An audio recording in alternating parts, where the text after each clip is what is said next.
আসসালামু আলাইকুম দর্শক, স্বাগতম আরেকবার জামাস বয়েসে। দর্শক, বাংলাদেশে আদালত একটি অদ্ভুত রকম রায় দিয়েছেন। একটি চোরাকারবারি মামলার রায় দিতে গিয়ে মূলত আদালত একটি পর্যবেক্ষণ পাঠিয়েছেন এবং বলা হচ্ছে যে 8 কিলোমিটার এলাকা সম্পূর্ণ ফাঁকা করতে হবে বাংলাদেশের বর্ডার এলাকায়। এ ধরনের একটি পরামর্শ দিয়েছে সংসদকে বাংলাদেশের আদালত।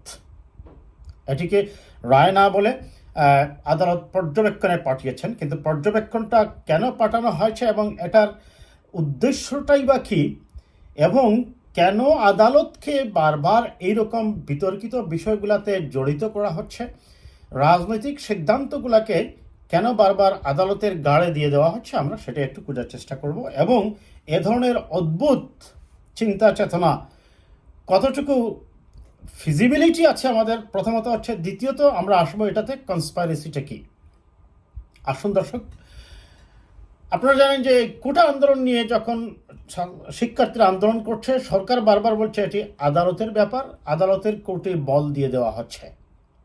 একই রকম একটি অপকর্ম এই সরকার করেছিল, তত্ত্বাবধায়ক সরকার নিয়েও আদালতের গাড়ে দিয়েছিল বন্দুকটা। যদিও আদালত ওই সময় বলেছিল যে চাইলে 2বার তত্ত্বাবধায়ক সরকার রাখা যেতে পারে। আবার এই কোটার ব্যাপারেও আদালত একই রকম একটি মাঝামাঝি একটা কথা বলেছে যে সরকার চাইলে কোটা সংশোধন, পরিবর্তন, বর্ধিতকরণ বা রেশিওর চেঞ্জ করতে পারে। এক্স্যাক্টলি এই দুইটা রায় একই রকম রায় ছিল। এইবার আদালত যে আরেকটা রায় দিল, সেটার একটা বিশেষ গুরুত্ব আছে দর্শক। এটা কি নিছকই একটি পর্যবেক্ষণ, নাকি এটার ভিতরে কোনো গভীর ষড়যন্ত্র আছে, আমাদের সেটাই খুঁজতে হবে দর্শক। আদালত তার রায়ে বলেছেন যে 8 কিলোমিটার এলাকা পর্যন্ত কি করতে হবে, সম্পূর্ণ ফাঁকা করে দিতে হবে। আমি আগে একটু পড়ে নিই দর্শক ইয়ের থেকে, তারপরে আমি আমার ব্যাখ্যা আসবো। সীমান্ত এলাকায় অপরাধ নিয়ন্ত্রণ ও নিরাপত্তা জোরদারে দেশের সব সীমান্ত এলাকার বর্ডার লাইনে আভ্যন্তরীণ 8 কিলোমিটার এলাকা সম্পূর্ণ ফাঁকা করা এবং 10 মাইল পর্যন্ত এলাকাকে বিজিবির সম্পত্তি ঘোষণা করতে জাতীয় সংসদকে পরামর্শ দিয়েছে হাইকোর্ট। এখানে যেটা মেইনলি বলা হচ্ছে দর্শক, আমি যে পয়েন্টগুলো দিয়েছি আমি সেটাই বলি। সীমান্ত রেখা থেকে বাংলাদেশের অভ্যন্তরে 10 মাইল পর্যন্ত সীমান্ত এলাকা বর্ডার গার্ড বাংলাদেশের সম্পত্তি ঘোষণা করা। উক্ত ঘোষণার ফলে ক্ষতিগ্রস্ত সব ব্যক্তিগত সম্পত্তির মালিকদের ক্ষতির পরিমাণ নির্ণয় করে সমমূল্যে সরকারি খাস সম্পত্তি তাদের বরাদ্দ প্রদান করা। সীমান্ত লাইন থেকে 8 কিলোমিটার ভূমি সম্পূর্ণ ফাঁকা এবং সমান থাকবে, যেন ওই 8 কিলোমিটারের প্রতিটি ইঞ্চি 8 কিলোমিটার দূর থেকে পরিষ্কার দেখা যায়। সীমান্ত রেখা থেকে 8 থেকে 10 কিলোমিটার মধ্যবর্তী স্থান বর্ডার গার্ড বাংলাদেশের যাবতীয় স্থাপনা, প্রশিক্ষণ সহ যাবতীয় কর্মকাণ্ডের জন্য সংরক্ষিত রাখা। এই রায় ও আদেশের অনুলিপি অধস্থন আদালতের সব বিচারক, বর্ডার গার্ড বাংলাদেশের মহাপরিচালক, স্বরাষ্ট্র সচিব ও সব সংসদ সদস্যকে ইমেইলের মাধ্যমে পাঠাতে রেজিস্ট্রার জেনারেলকে নির্দেশ দিয়েছেন হাইকোর্ট। দেখুন, সব সংসদ সদস্যকে ইমেইলের মাধ্যমে পাঠাচ্ছেন। এর আগে আমরা এই ধরনের কোনো রায় সংসদ সদস্যদেরকে ইমেইলের মাধ্যমে পাঠানো হয়েছে কি না আমরা কিন্তু জানি না দর্শক। কেন এটা করা হলো এইবার, এটার মধ্যে একটা গভীর ষড়যন্ত্র এবং দুরভিসন্ধি আছে। আমরা একটু ব্যাখ্যা করি দর্শক। আদালত তার রায়ে বলছেন যে বর্ডার থেকে 8 কিলোমিটার রাখতে হবে সম্পূর্ণ ফাঁকা এবং 10 কিলোমিটার পর্যন্ত বিজিবির সম্পত্তি ঘোষণা করতে হবে। দেখুন, বাংলাদেশের সাথে ভারতের বর্ডার হচ্ছে সর্বমোট প্রায় 4000 কিলোমিটারের মতো। আমি যদি এক্স্যাক্টলি সংখ্যা বলি, খুব সম্ভবত দর্শক 4167 কিলোমিটার। যাই হোক, এবং এটা পৃথিবীর দুটি দেশের বর্ডারের মধ্যে 6ষ্ঠতম স্থানে অবস্থান করছে। এই বর্ডারের লেন্থটা 5ম 6ষ্ঠ এইরকম। যাই হোক, এখন বর্ডার থেকে বলা হচ্ছে 10 কিলোমিটার পর্যন্ত বিজিবির সম্পত্তি, এবং এখানে আরও উল্লেখ করা হয়েছে যে 8 কিলোমিটার থাকবে সম্পূর্ণরূপে ফাঁকা। কেন? বাংলাদেশের আয়তন কত? 1,47,546 বর্গ কিলোমিটার, আর 4100 কিলোমিটার হচ্ছে বাংলাদেশের সাথে ভারতের বর্ডার। তাহলে বলা হচ্ছে 10 মাইল। এই 10 মাইলকে যদি আমরা কিলোমিটারে কনভার্ট করি দর্শক, আসবে 16.09 কিলোমিটার। এটাকে দিয়ে যদি আমরা সেই মোট বর্ডারকে গুণ করি তাহলে আসছে আমাদের মোট 65,600 কিলোমিটার স্কোয়ার বা বর্গ কিলোমিটার। এখন 1,47,547 বর্গ কিলোমিটারের দেশে, এটাও আবার ইনক্লুডিং ওয়াটার, এখানে একটা মনে রাখবেন দর্শক, যদি আমরা এক্সক্লুডিং ওয়াটার বলি, ওয়াটার বাদ দিলে হবে 1,30,000 বর্গ কিলোমিটার। এখন এই বর্ডার থেকে যে 8 কিলোমিটার জায়গা ফাঁকা রাখা হচ্ছে বা 10 কিলোমিটার বলা হচ্ছে বিজিবির সম্পত্তি, সেখানে চলে আসবে প্রায় 65,600 বর্গ কিলোমিটার। এখন আর যে 8 কিলোমিটারের কথা বলা হচ্ছে, এই 8 কিলোমিটার যদি বিবেচনা করা হয় তাহলে 33,000 কিলোমিটার স্কোয়ার, যেটা বলা হচ্ছে টোটালি ফাঁকা রাখা হবে। বাংলাদেশের মতো একটি ছোট এবং ঘনবসতিপূর্ণ দেশের এই মানুষগুলোকে ওইখান থেকে সরিয়ে নেওয়া আদৌ কি সম্ভব? এখন কেন এই আদেশ আসছে? সেই প্রফেসর ডক্টর মোহাম্মদ ইউনূস স্যারের মতোই বলতে হচ্ছে, এটা কি দেবদেবীরা চাচ্ছেন বলেই সেটা হচ্ছে। আসছি আমি, কেন দেবদেবীরা চাচ্ছেন বলেই আদালতের মাধ্যমে এই ধরনের ভারতের সমস্যাকে বাংলাদেশের গাড়ে বাংলাদেশের সরকার তুলে নিচ্ছে।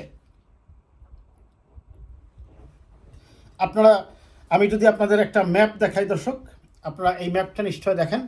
এই ম্যাপে আপনারা দেখেন এই যে চিকেন নেকটা আছে, এই ভারত, এখানে হচ্ছে গৌহাটি, আর এখানে এই যে বাংলাদেশ, এইখানে বঙ্গোপসাগর, আর এই যে নেপাল, এখানে আছে সিকিম, তারপরে ভুটান, এগুলো আছে। এখন এই যে চিকেন নেকটা, এই চিকেন নেকটার দৈর্ঘ্য হচ্ছে মাত্র 16 কিলোমিটার বা 18 কিলোমিটার। কেউ কেউ বলেন 18 কিলোমিটার বা 16 কিলোমিটার, আমরা ধরে নেই 18 কিলোমিটারই। ভারতের সাথে চায়নার সবসময় কিন্তু একটা সংঘাত লেগেই থাকে। যদি কোনো কারণে ভারত চায়নার সংঘাত হয়, তাহলে এই চিকেন নেকটা যদি কোনো কারণে চায়না তার দখলে নিয়ে নেয়, তাহলে এই গৌহাটি সহ এই অঞ্চলটা কিন্তু আপনারা দেখেন ভারতের মূল ভূখণ্ডের সাথে বিচ্ছিন্ন হয়ে যাবে। তখন ভারতের ডেসপারেটলি তার অস্ত্র সরবরাহের জন্য বা যোগাযোগ রক্ষার জন্য বাংলাদেশের অভ্যন্তর দিয়ে তার রেল যোগাযোগ বলেন বা অস্ত্র সাপ্লাই বলেন, যে কোনো কাজ তাদেরকে এখানে রাখতেই হবে। সেই কারণে বাংলাদেশের যে বর্ডারের বলা হচ্ছে যে 8 কিলোমিটার সম্পূর্ণ ফাঁকা রাখা হবে, এটার মধ্যে একটা দুরভিসন্ধি থাকতে পারে যে ওই 8 কিলোমিটার এলাকা বলা হচ্ছে একেবারে ভূমি সমতল রাখতে হবে, ফাঁকা থাকতে হবে, যাতে ওইখানে দেখা যায় না। তাহলে ভারত সরকার যদি ওইখানে একটা ট্রেন লাইন নির্মাণ করে নেয় বাংলাদেশের অভ্যন্তর দিয়ে, ওই 8 কিলোমিটারের মধ্যে আর বিজিবি থাকবে তার ভিতরে, অর্থাৎ বাকি যে 2 কিলোমিটার বলা হচ্ছে, 10 মাইলের কথা বলা হচ্ছে, 8 মাইলের মধ্যে, আর ওই 2 মাইলে থাকবে বিজিবির স্থাপনা বা বিজিবির ক্যাম্প থাকবে, বিজিবির গার্ড থাকবে, বিজিবির সম্পত্তি থাকবে। যদিও টোটালি বলা হচ্ছে পুরো 10 মাইলটাই হচ্ছে বিজিবির সম্পত্তি। তাহলে আমি আমার এটা মানে মাথায় আসতেছে না, কেন বাংলাদেশ সরকার ভারতের এই সমস্যাটাকে বাংলাদেশের মাথায় নিয়ে আসতেছে। এটি তো ভারতের জন্মকাল থেকেই সমস্যা। যখন ব্রিটিশরা ছেড়ে যায়, তখন বাংলাদেশের যে মানচিত্র, যদিও এখানে বলা কথিত আছে বাংলাদেশের সাথে আসাম আসার কথা ছিল, কিন্তু শেষে আর আসেনি। এখন ভারত তার আসাম থেকে, ত্রিপুরার থেকে ওইদিকে পশ্চিমবঙ্গে তার যোগাযোগ রক্ষার জন্য, তার এই 7 সিস্টারের দূরত্ব কমানোর জন্য বাংলাদেশের ভিতর দিয়ে তার ট্রেন লাইন চায়। তাহলে ভারতের সমস্যা আমরা এখানে নিয়ে আসছি।